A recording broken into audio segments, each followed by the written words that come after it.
duɗal mawngal adlam nder heeriko.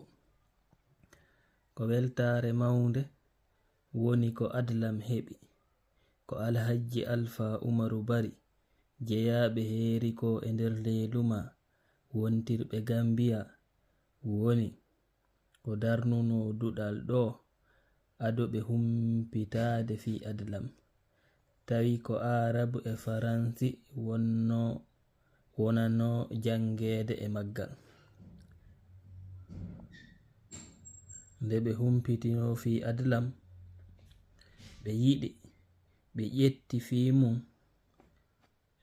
nde ɓe yiduno e Ceerno Umar Bari dingirawi winduɓe defte heewuɗe ka adlam wano Lankal Dewle, Mbunɗan Kesum ko nandi e mum e nder saare labenden. Ɓe tori yo janginoɓe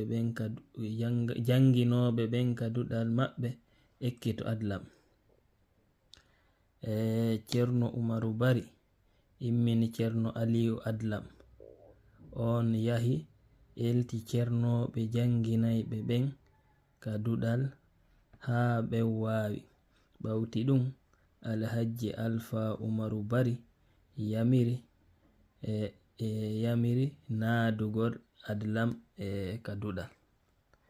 Heslal ngal.